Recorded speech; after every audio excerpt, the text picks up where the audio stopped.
Hello everyone. So today's look is going to be something that I really just feel like having a bit of a play around with some colours. I found them and I was in love with them, and there's some purple shades.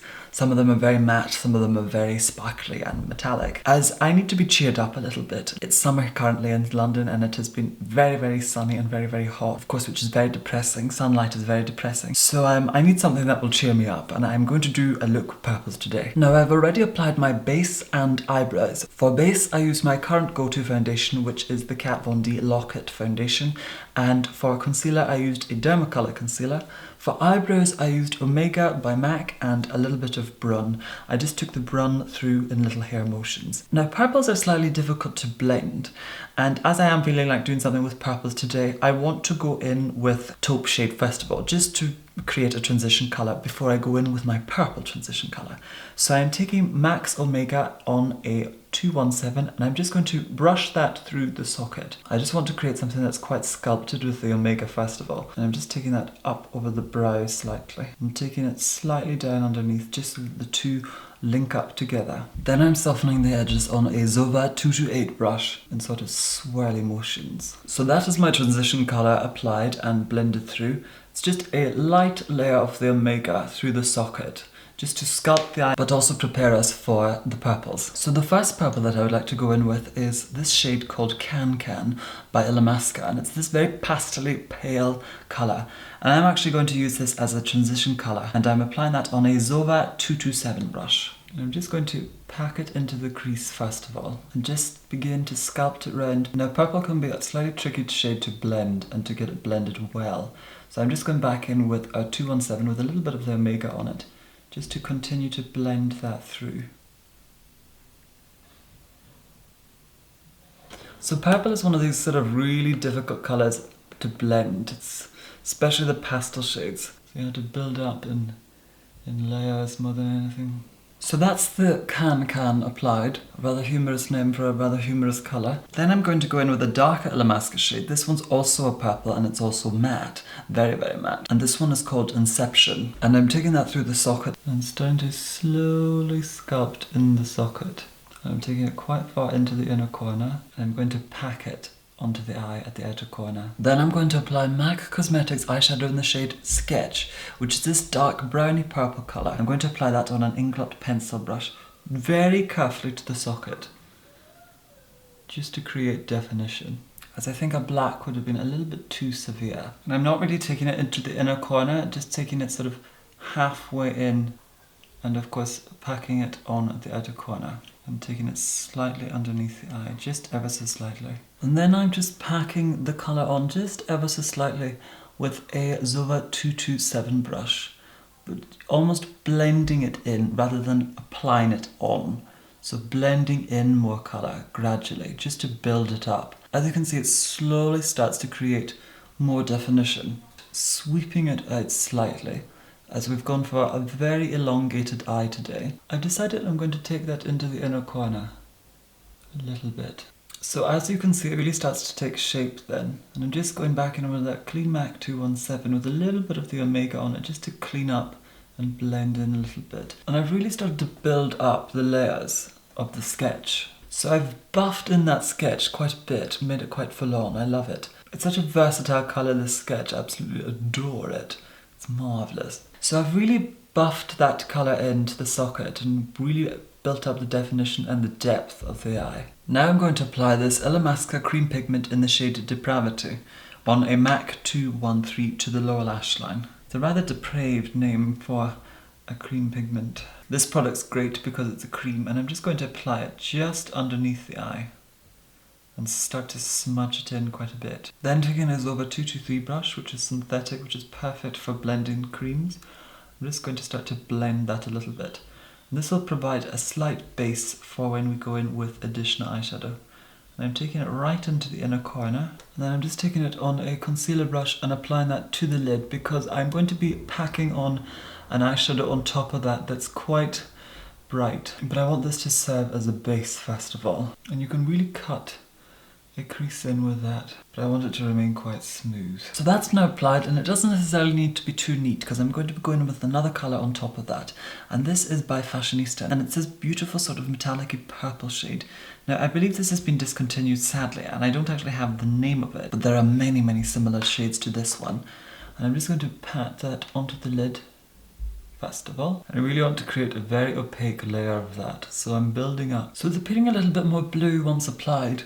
I'm just going to buff the edges of it just ever so slightly so it merges in with the socket colour slightly. I don't really want to have a harsh line there. Then I'm going to go back in with our sketch colour and just go over the socket that we created before to simply re-add definition and apply it to the lower lash line. Then I'm going to apply this Illamasqua eyeshadow in the shade Daemon, and it's a bright red. And I'm just applying that on a MAC 217 just to the lower lash line. And I'm taking it round slightly into the socket. And then I'm going to go back in with a little bit more of our sketch and take it all the way along. And then I'm just pulling it down slightly at the inner corner. And now I'm applying an Inglot gel eyeliner in black to the waterline. Now I think it's sacrosanct to use a black eyeliner on the waterline. And I'm going to do a slight bit of a winged eye. First of all, I'm just going to apply black to the waterline, making sure it's densely coated. Now I've drawn that into a slight cat eye shape, and I do tend to do these sort of styles of eyes quite a lot, but I do tend to find that it is, certainly when I wear quite an eye look, it is probably the thing that suits me the most. And then I'm just going to wing it out from the underneath. First of all, I applied a winged eyeliner, and I'm now just going to curl the lashes and apply black mascara. Then we shall add false lashes. So I added just a small set of lashes just to give a tiny bit of definition. And now I'm going to go in with a geofiber brush and apply some of MAC's Omega eyeshadow just as a contour. Now the look is quite serpentine. It reminds me a little bit of a snake, but I really love the colour combinations. I've always loved plums. I think they remind me of Professor Plum in Cluedo, strangely enough. I've always loved plum and the colour plum, and I think it's something that, depending on what you're using within the field of makeup or in an outfit or whatever, it's one of those colours that I think is absolutely marvellous. But of course, depending on what you're using it for. Now I know many of my regular viewers are going to be a little bit sick of seeing this blush colour, and it's Blush Baby by MAC, but I genuinely find this colour so fantastic, and I go through so many of them. It's a fantastic colour, it's rich, you can apply a great amount of it or a little amount of it, and it suits many, many skin tones.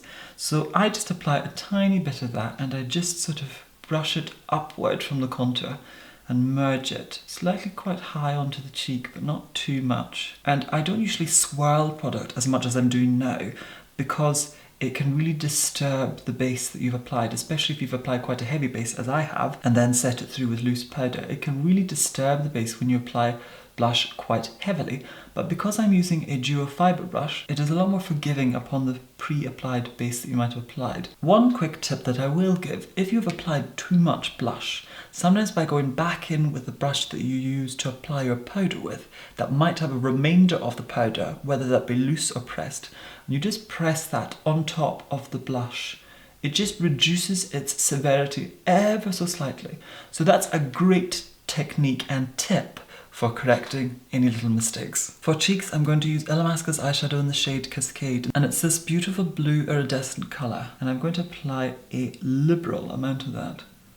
Probably the only liberal thing about me. And I think it just complements this purple eye fantastically. I believe I have said this before in a video, because I find that when you apply highlighter only up here, which is very popular amongst the likes of sort of the world of Instagram, you only really see it from the side. So when you're facing straight on and the light is on you, you don't really see any glow to the face. And I know it does bring a great amount of texture when applying highlighter here, but I just find it so flattering. Even though it does highlight the texture, it just makes the face look more alive. I think especially on pale skin you can really get away with this sort of technique of applying the highlighter here, but on sort of darker skin it might look a little bit out of place.